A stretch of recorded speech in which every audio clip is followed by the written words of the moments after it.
여러분은 아침에 눈을 뜨면 가장 먼저 어떤 생각이 드나요? 저는 아주 오랫동안 아침마다 얕은 우울감에 시달렸어요. 해야 할 일은 너무 많고 나는 그 일들을 모두 해내기에는 체력도 마음도 약한 사람 같고 말이죠.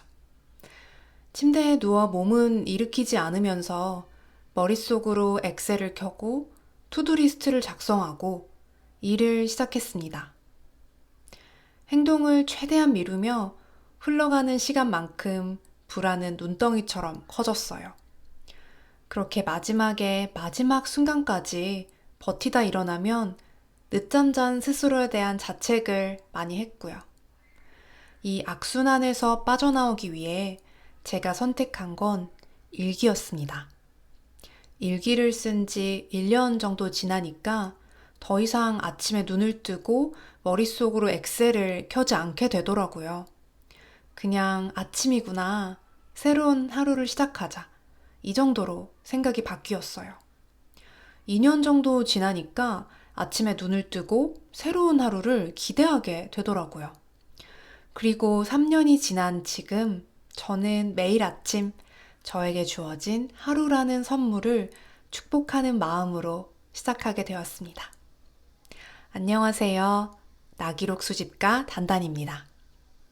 제가 경험한 이 변화의 비밀은요, 3년 넘게 일기를 쓰면서 나 스스로에 대한 장기 빅데이터를 갖게 되었기 때문이에요. 하루, 한 달, 한 계절, 1년, 반복되는 시간 속에서 저의 에너지가 어떻게 오르내리는지, 불안이 어떻게 왔다가 가는지 그 패턴을 파악할 수 있더라고요. 인간의 기억력은 불완전하잖아요. 객관적인 사실을 시간 순서대로 정확하게 기억하는 게 아니라 가장 강렬한 기억, 가장 최근의 기억을 중심으로 우리는 그렇게 기억을 왜곡하고 저장하고 인출합니다. 그리고 되게 강렬한 기억이란 부정적인 기억일 확률이 높죠. 일기를 쓰기 전 저는 매일 에너지가 없고 자주 무기력하다고 스스로 생각을 했어요. 그런데 일기를 쓰면서 저에게 반복되는 에너지 패턴이 있다는 걸 알았어요. 하루를 시작하는 아침에는 해야 할 일에 압도되면서 우울감을 느끼기도 하지만 밤 10시 반을 기점으로 아침에 그렇게 무기력하게 느낀 것을 무색하게 할 만큼 후련한 마음이 든다는 걸 발견했어요. 그 발견은 아주 시원한 해방감을 맛보게 해주더라고요. 나는 우울한 사람이 아니라 그저 해야 할 일에 대한 부담감을 크게 느끼는 사람이구나 라는 걸 안 거죠. 게다가 그 부담감 덕분에 오히려 하루 안에서 끝내야 할 일들을 모두 처리하게 되고 그렇게 하루를 마무리할 수 있었고요. 저는 우울한 사람이 아니라 그저 우울한 순간이 있었던 것뿐이에요. 우리가 무언가를 두려워하는 이유는 그게 뭔지 몰라서잖아요. 알면 두렵지 않죠. 일기를 쓰면서 내 감정을 촘촘하게 알게 되니까 감정과 컨디션에 휩쓸리지 않고 하루를 주도적으로 살아낼 수 있게 되었어요. 저는 일기에 제가 삶에서 중요하게 생각하는 것들을 템플릿으로 만들어 적습니다. 삶에서 중요한 요소가 무엇인지 처음부터 알았던 건 아니었죠. 일기를 쓰면서 감정과 상황을 적다 보니까 무엇이 내 하루의 삶의 질에 영향을 크게 끼치는지 알게 되더라고요. 아침 일기에 우울감과 부담감을 적는 것을 보면서 제가 수면의 질과 일어나는 시간에 영향을 꽤 많이 받는 사람이라는 걸 알게 되었어요. 잠을 제대로 못 잔 날의 기록과 충분히 자고 일어난 날의 기록이 다르더라고요. 무엇을 먹는지도 굉장히 중요한 사람이었어요. 제가 식사량이 그렇게 많은 편은 아니어서 먹는 게 중요한 사람인지 몰랐거든요. 그런데 일기를 쓰면서 제가 좋아하는 건강하고 채소 가득한 식사를 할 때의 행복감과 회사 주변 식당에서 자극적인 음식을 먹고 난 후에 더부룩한 불편감이 하루의 기분에 생각보다 큰 차이를 불러일으킨다는 걸 깨달았어요. 그 사실을 깨닫고 일기에 슬립과 해피밀 항목을 추가했어요.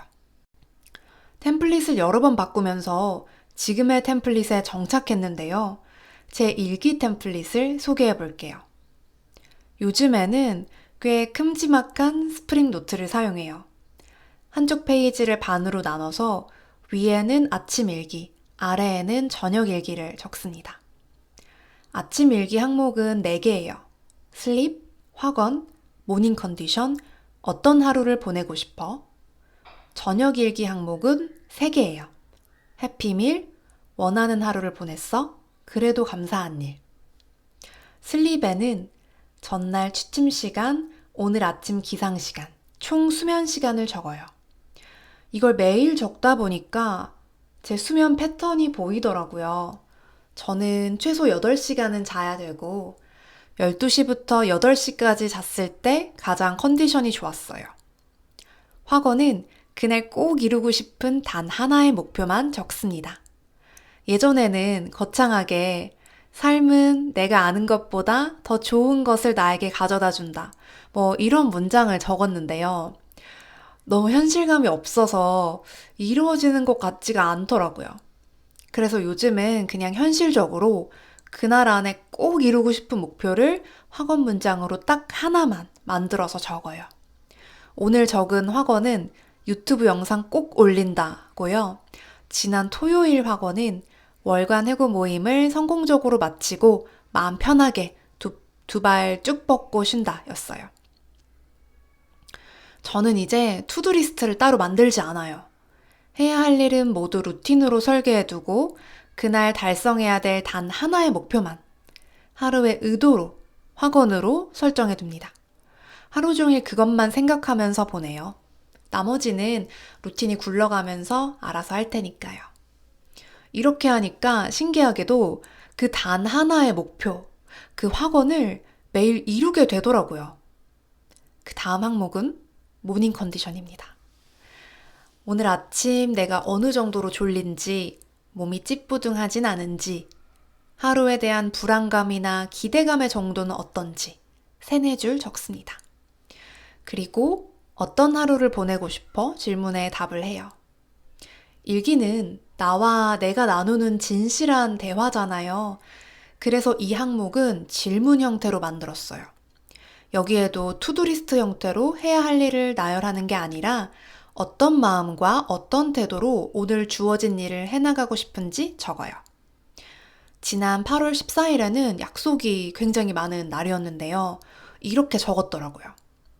어제만큼 날씨가 더운데 외부 일정이 연달아 있어서 체력 관리가 될지 걱정이다. 모든 대화에 즐겁게 몰입하고 기분 좋게 집에 오기를. 무엇보다 그 과정에서 에너지를 받았으면 좋겠다. 그리고 그 아래에 대망의 해피밀을 적습니다. 아침, 점심, 저녁에 무엇을 먹었는지 적는 항목이에요. 일단 칸만 만들어두고 저녁에 일과를 마치고 이 부분부터 적습니다. 잠들기 전 다시 식탁에 앉아 일기장을 펼칩니다. 인간의 기억력이 얼마나 별로인지, 저녁에 오늘 삼시세끼 뭐 먹었는지 적으려고 하면 기억이 안 나더라고요.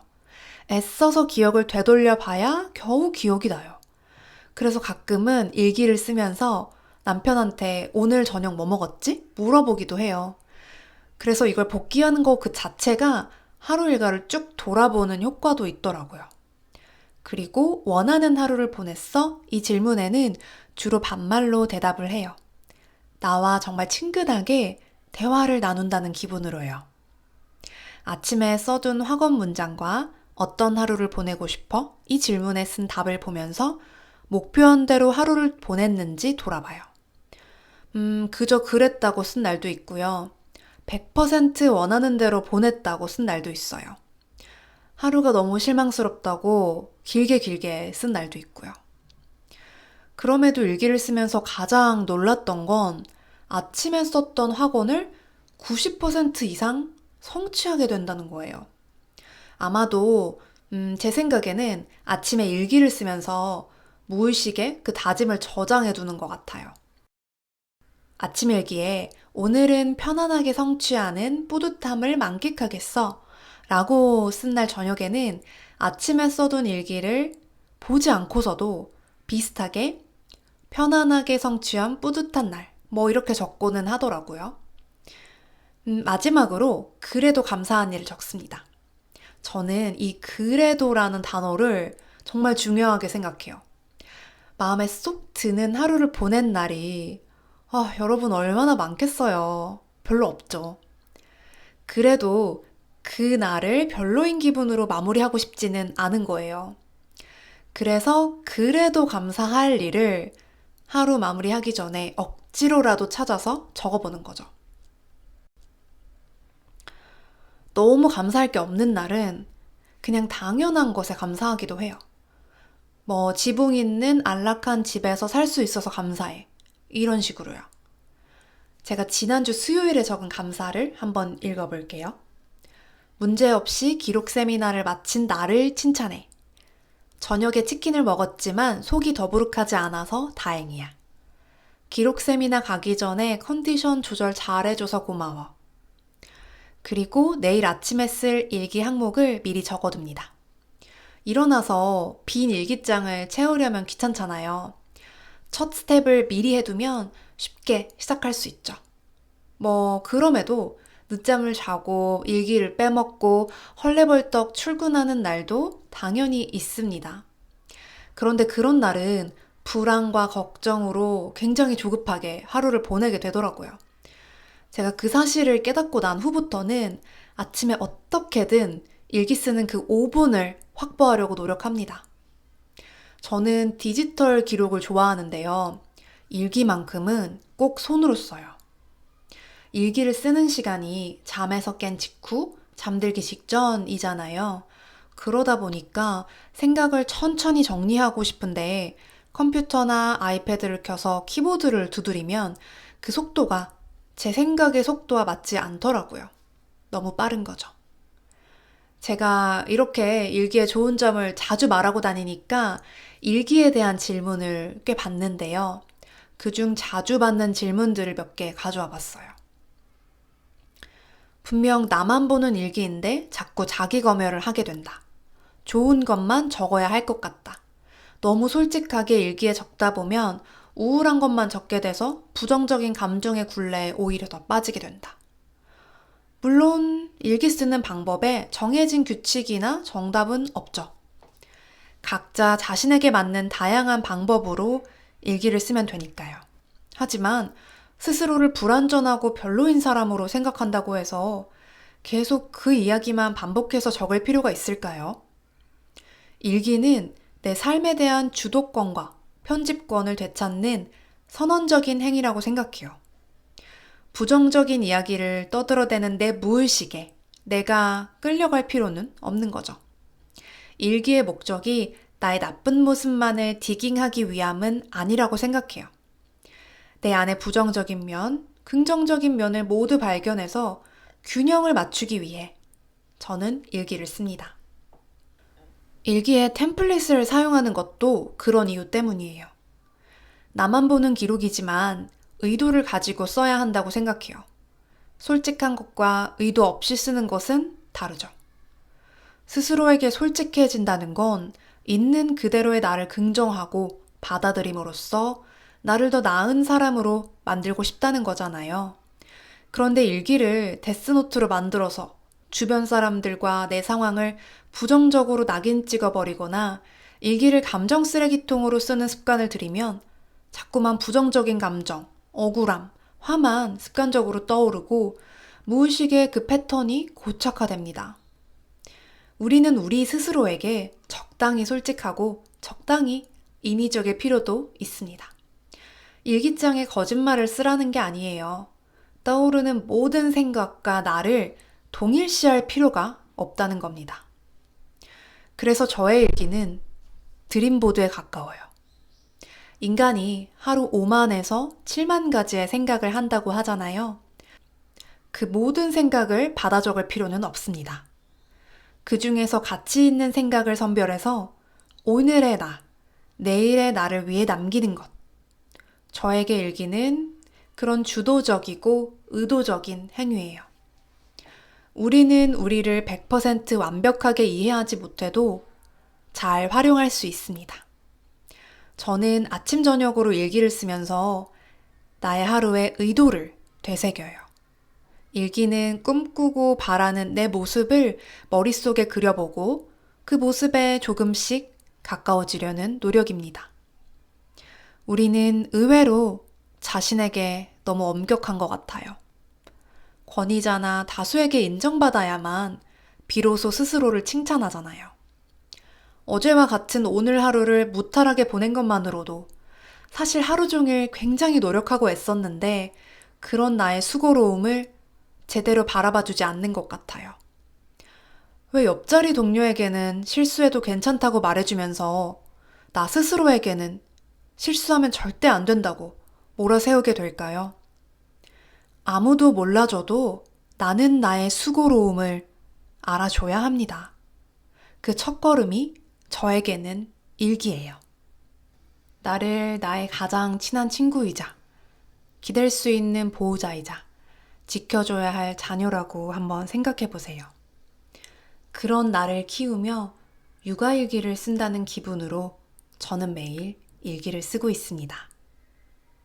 여러분은 일기에 여러분의 어떤 모습을 기록하고 싶으신가요? 어떤 질문으로, 어떤 템플릿으로 일기를 만들어서 여러분의 하루를 기대하고 기억하고 싶으신가요? 그 이야기를 댓글로 남겨주세요.